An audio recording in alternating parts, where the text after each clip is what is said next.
Hello दोस्तों, मैं हूँ मिस साया और आपका स्वागत है मिस साया की हॉरर दुनिया में, जहाँ आपको मिलेगी डर और रहस्य की दुनिया।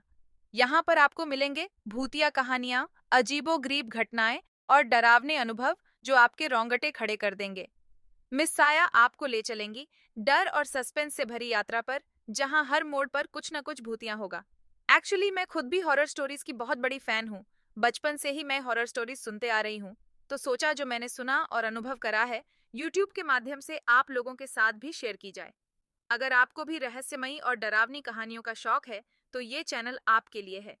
सब्सक्राइब करें और घंटी के आइकन को दबाएं ताकि आपको मिलती रहे डर की ताजगी। सावधान रहें, दिल थाम कर रहें और मिस साया के साथ भूतिया दुनिया में कदम रखें। तो चलिए शुरू करते हैं आज की कहानी। भूतिया हवेली का रहस्य। ये कहानी एक छोटे से गांव की है जहां के लोग हमेशा अपनी दिनचर्या में व्यस्त रहते थे। गांव के बाहर एक पुरानी हवेली खड़ी थी जिसे लोग भूतिया हवेली के नाम से जानते थे। हवेली का इतिहास बहुत पुराना था और इसके बारे में कई खौफनाक अफवाहें फैली हुई थीं। कहा जाता था कि वहां एक परिवार रहा करता था जो एक अजीब और भयानक घटना का शिकार हो गया था। किसी समय की बात है, हवेली में एक अमीर व्यापारी और उसका परिवार रहते थे। व्यापारी का नाम राम सिंह था। वो एक दिन अपने परिवार के साथ शहर से लौटते समय जंगल के रास्ते से गुजर रहा था जब अचानक तेज तूफान आ गया। बारिश में गजब की बर्फबारी हो रही थी और उन्होंने ठहरने के लिए हवेली में शरण ली। उस समय हवेली पूरी तरह से वीरान थी। दीवारों पर सड़ी गली मूर्तियां और खिड़कियों पर बर्फ जमी हुई थी। राम सिंह और उसका परिवार वहां रुकने का निर्णय लेते हैं। हवेली का माहौल अजीब था, जैसे कुछ गायब था। हवा में हल्की सी चुप थी और हर कमरे में सर्दी का एहसास हो रहा था। लेकिन चूंकि मौसम बहुत खराब था, उन्होंने उसे अनदेखा किया और रात बिताने का निश्चय किया। रात होते ही हवेली में कुछ अजीब घटनाएं घटने लगीं। सबसे पहले तो घर के एक कमरे से चिलचिलाती सर्द हवा आने लगी, जैसे किसी ने खिड़की खोल दी हो। लेकिन जब वो कमरे में गए तो वहां कोई नहीं था। फिर अचानक पूरे घर में गहरी खामोशी छा गई। हर कोई डर के साए में था। रात का समय और अंधेरे ने हवेली के खौफ को और बढ़ा दिया था। हवेली के पुराने पुस्तकालय में राम सिंह की पत्नी ने एक पुरानी किताब पाई।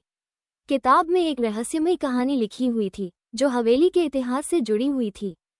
वो किताब कहती थी, जो भी इस हवेली में रात बिताएगा वो कभी न कभी भूतिया आत्माओं का शिकार बनेगा। ये हवेली नश्वर और मरणोत्तर शक्तियों का घर है। किताब पढ़ते ही अचानक राम सिंह की पत्नी के चेहरे का रंग बदल गया। उसका चेहरा सफेद हो गया और उसकी आंखों में एक डर समा गया। उसके बाद अचानक घर के सभी दरवाजे और खिड़कियां बंद हो गईं। अंधेरे में एक डरावनी हंसी सुनाई दी जो हवेली की दीवारों से गूंज रही थी। वो हंसी और आवाजें लगातार बढ़ती जा रही थीं। राम सिंह ने हिम्मत जुटाई और अपनी पत्नी और बच्चों को लेकर हवेली से बाहर जाने की कोशिश की।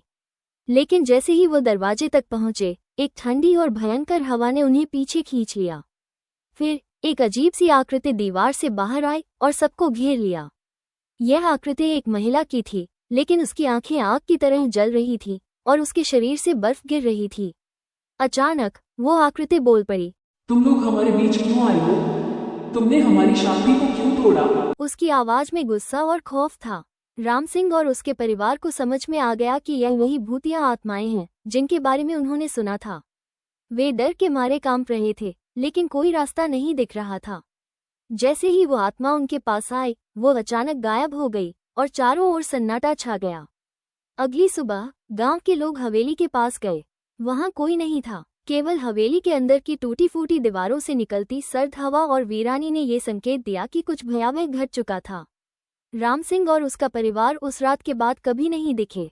गांव के लोग कहते थे कि उनका परिवार हवेली में ही खो गया था और अब उनकी आत्माएं हवेली में बसी हुई थीं। समय के साथ हवेली और भी डरावनी हो गई। लोग अब भी उस हवेली के पास जाने से डरते थे। कुछ लोग कहते थे कि हवेली की दीवारों में अब भी राम सिंह और उसके परिवार की आवाजें सुनाई देती हैं और रात को उस महिला की जली हुई आंखें कभी कभी खिड़की से बाहर झांकती हैं। आज भी जब गांव के लोग हवेली के पास से गुजरते हैं तो वे उसकी ओर देखे बिना जल्दी से आगे बढ़ जाते हैं, क्योंकि वे जानते हैं कि हवेली में अभी भी कुछ है, कुछ भूतिया और खौफनाक। दोस्तों, आपको यह कहानी कैसी लगी प्लीज हमें कमेंट करके जरूर बताएं। तो बहुत जल्द एक और डर की सच्ची घटना के साथ आपसे मेरे इसी चैनल पर मुलाकात होगी। तब तक के लिए सावधान रहें, दिल थाम कर रहें। जय महाकाल।